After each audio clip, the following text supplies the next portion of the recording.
Welcome to this brief overview of recent changes to OWS. You can always check the latest available release notes by going to the feedback option in the upper right. Once the feedback screen is opened, you can click on any of the applications on the left-hand side to see the latest release notes.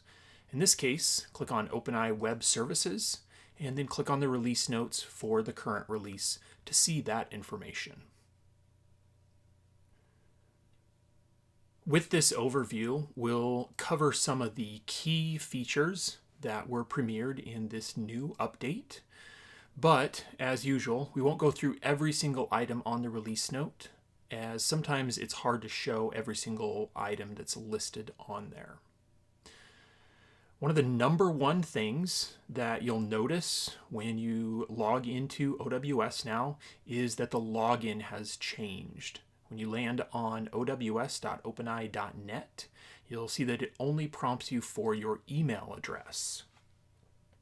This is actually done to help with cybersecurity by having the email address on the first screen and having you enter that, then click next and prompting for the password.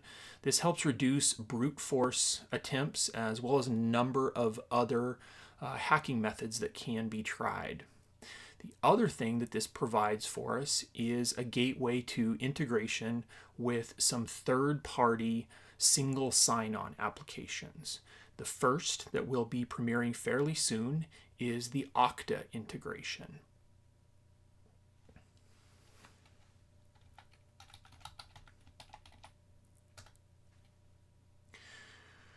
One of the first things you'll notice on my screen right now is there's some new icons available in the upper right. We've made some changes to how alerts work, and we are referring to these as active alerts. Now, if you haven't configured any active alerts on your system, you may not see those available in the upper right. So you'll want to make sure and get those configured if you want those to show up for you or for your user. Active alerts are available at both the end user level and at the channel partner level. One thing to keep in mind is if you have an end user set up for active alerts, you as a channel partner may not necessarily see those same active alerts depending on how alerts have been configured differently on the end user versus channel partner account. Just something to keep in mind that this is one area where your end user could see something slightly different on their screen than what you're able to see at the same time. Active alerts will be taking the place of the previous options for critical or notice that you previously were able to designate within an alert rule. Let's take a quick look at this. So if I go to my alerts menu, you'll notice a little bit of change here. We now have active alerts, alert history, and alert rules. So let's start by going into alert rules, and then I'm going to go down and choose one of my primary ones here for my health notifications. When I go to rule definitions, here is where we previously had under the take action section the ability to set this as a notice or as a critical. Any rules that you previously had set as critical will automatically have the active alert option checked on them. Any rules that you had set as a notice level will not have the active alert set on those. When we scroll up and take a look in the upper right at our two icons that are available here, our red one is for health alerts. So right now when I mouse over that, I can see that I have 3 connection loss to camera alerts and 2 abnormal restarts. When I mouse over the blue, this is going to be for either motion or sensor activity. I can see that I have 7 sensor activities right now. Either of these, if I click on them, will take me to my new active alerts page. This is one of the new features that we've added to the system to help create a dashboard for the various alerts that are coming into the system and to try and create a acknowledgement system. So right now we can see that I have 2 health alerts in red. These are items that are active and have not yet been addressed. I have 3 health that are in orange. These mean that they are no longer active in a critical state, but since they are part of our active alerts, they're showing here on the dashboard for me. So my examples on these right at the moment is going to be video loss. So I had cameras that we lost video on, but the video has returned. So those are currently functioning in proper state, but I still have these 3 pending notices here letting me know that I did have those video loss events that happened. Now, if we had lost video and it was still in a video loss state, then they would show up in the health section, or in the red health section here. And then, of course, sensors are fairly self-explanatory there. Those are going to be from our alarm inputs, either on the back of a recorder or on a camera, and we've set those up as one of our alert rules for that sensor. So all of this gives the ability to try and acknowledge and manage these various alerts that are coming in. And being able to set them as an active alert gives you that ability to have kind of a higher level of notification, higher level of view that's taking place on those. So when we scroll down here, we can see all of the events represented right now that are currently showing up here in the summary at the top. So right now you can see one of the orange ones down here for our video loss or connection loss to camera. My red ones here are abnormal restarts. Now if I click on any of these, it's going to apply a filter. So if I click on health, you can see it immediately just filters down to those 2 red health items. So these are 2 that are outstanding, still need to be addressed. If I click on my orange health, it's going to filter for just those.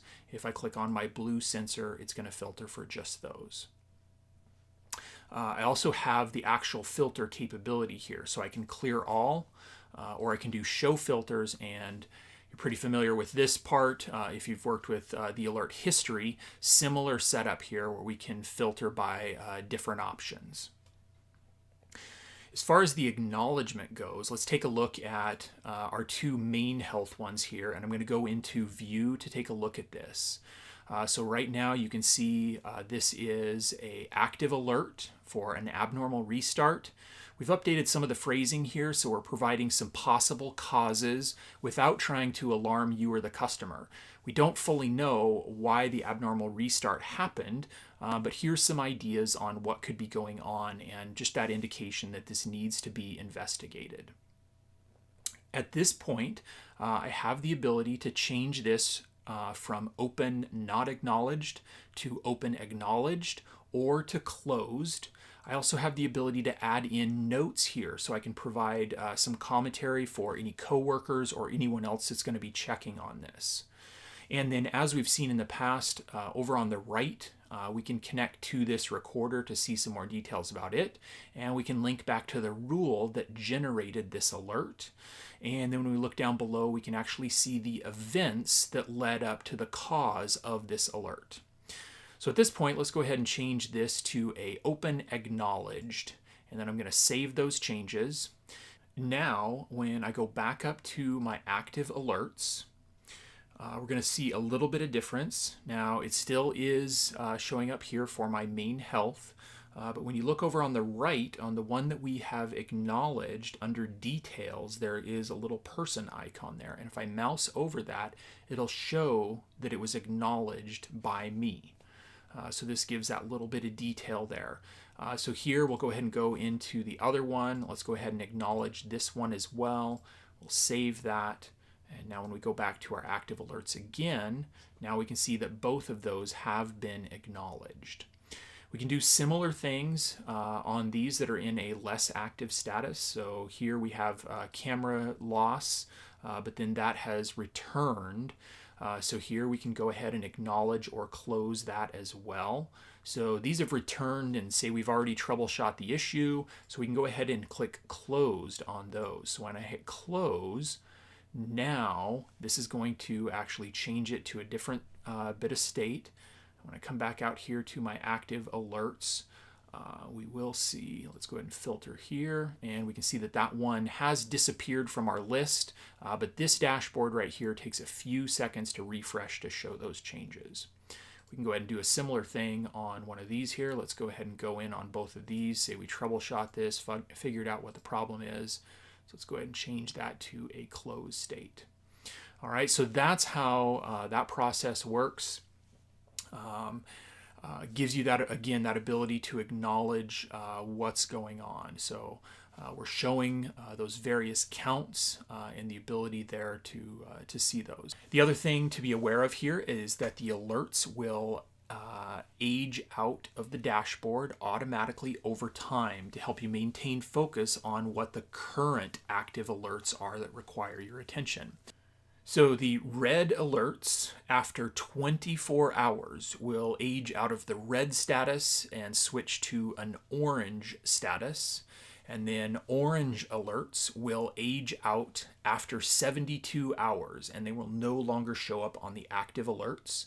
Same with sensors. They will age out after 72 hours as well, and so they're no longer visible on the active alerts section. Now keep in mind, they're still available under your alert history, so it's not like we're purging this completely. It's just that we're trying to keep the active alerts dashboard, that interface for what is happening now or what is happening recently, to help maintain that focus.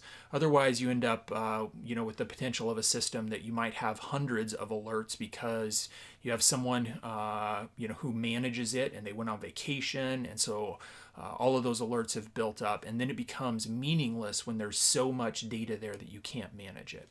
So just by aging them off of this dashboard, we help keep that functioning better for you there.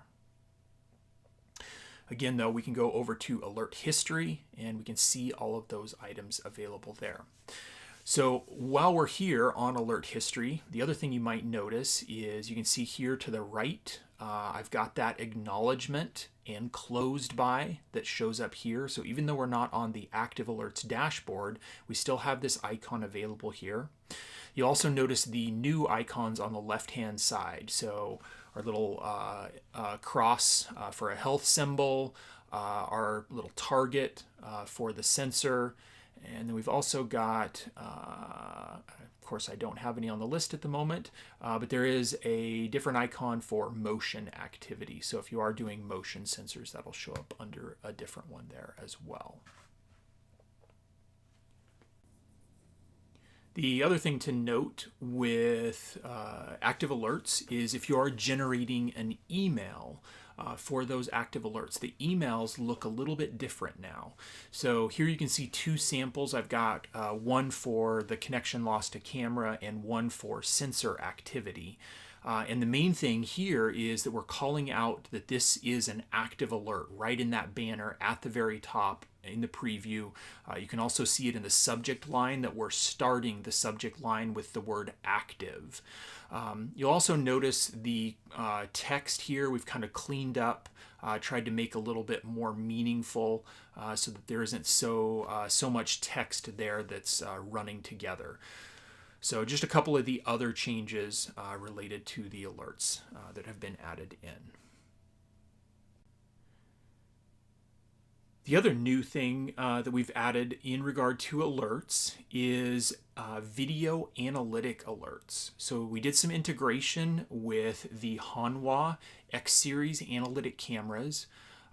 This is a really good option for those of you that have been looking for video analytics over the years. They have a pretty good product. We decided instead of trying to reinvent the wheel with our own, we were going to just incorporate in with some existing technology that had a good reputation. So when we go into our alerts section, if I go to actual alert rules, now when I go to add a new rule, I've got the alert type option here for analytic alerts. Let's go ahead and generate one of these here really quick just so you can see some of the options.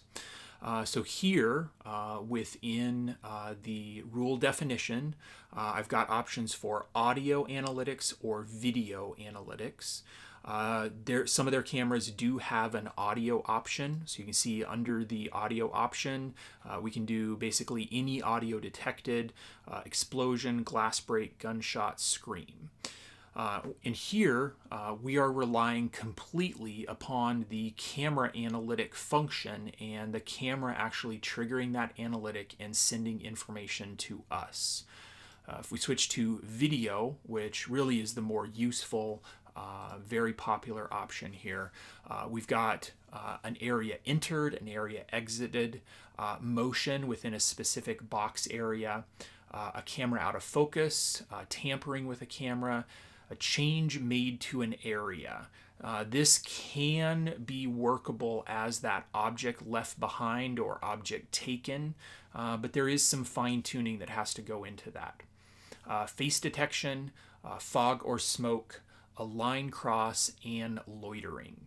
So those are all of the options that the Hanwha camera has available built into it that it can then send us information. So we've got that capability to be able to trigger off of that and create those additional rules for that functionality. Also, while we're on this screen, I want to call out here the option here for an intrusion area armed. This has to do with the DMP intrusion panel integration that we released not too long ago. So if you are working in conjunction with a DMP panel, we can say that we only want to generate an alert if the associated DMP panel is in an armed state. So this gives you the ability to apply a blanket schedule here, so it's always running these video analytics, but then we're actually going to only run alerts or only generate alerts whenever that panel is in an armed state. One other new option we added to alerts as well is to create an interval between emails as well as a max number of emails. So on any of the alert rules, if you go to the users and notifications section, you'll notice two new sections here at the top. So we're doing this in case you get a system that's in a lot of distress and maybe generating a lot of alerts to try and give you that ability to prevent it from spamming or overwhelming an email server. So we have seconds to wait before sending an additional email alert, and our default is set at 300 seconds. Now this applies to alerts for the same recorder for the same type of problem. So if you've got this rule set up for a dozen recorders and you have abnormal restarts happening on one recorder and then it happens on another, that threshold doesn't apply because they're two separate recorders. So this threshold is only applying to the same recorder. And then we have an option here for maximum number of emails that can be sent per hour, and we're defaulting that to 12. And again, same thing here where this is applying for the same recorder repeatedly generating an alert here. The other significant change that we've got in web services with this release is under recorder management. So when we go to recorder management and then go to recorders, you'll now be able to see recorders that have been decommissioned or are no longer registered with OWS. One of your primary examples on this could be a system that was replaced on an RMA, but the configuration import was not done on the replacement. So essentially OWS sees that replacement unit as a different recorder, even though you name it the same and get it all set up so your user feels like it's the exact same unit. In the background, OWS still keeps those as separate entries. Now there are some instances where this could be some useful information to have in the background, and previously we've been hiding this just to keep it out of the interface to avoid clutter. But we have had some instances now where this needs to be available to use for some of that data. So we've decided to expose this now and make it available. So you might come in here and see a few of these red shaded with an exclamation point and be surprised by them. But don't be alarmed. This is just trying to give you complete data available to you. So if I go in on one of these units and click on Edit, it's going to show me that original information. It shows me right at the top, this recorder is currently out of service. Now, some of that statistical information that you would see on some of the report information, we are still hiding that just to try and reduce confusion. But if you did need to see that, there is an option here to show this recorder throughout the site. So enabling this would get this recorder to show any of that data that exists for it on any of your reports. Or if you are truly and completely done with this recorder, you can actually go ahead and hit delete on this, and then that will delete it completely. So now we come back to our recorder list and you can see that that's gone from the system. This information also applies at a camera level as well. So I'll go into another one of my decommissioned units here, and you can see on the left-hand menu there's a camera option. So here I have all the cameras that were connected to this system. So I can say maybe this camera, I want some visible data on it. So I can check mark that to make that visible. Or one of these, maybe I want to permanently delete it without deleting the entire recorder. So a number of different options that can be made available just for some of that decommissioned equipment, just to try and keep a total picture. Now, this is kind of niche. There's probably going to be few times that you really want to maintain that, but we want it to be there to provide that total picture and history when you do need it.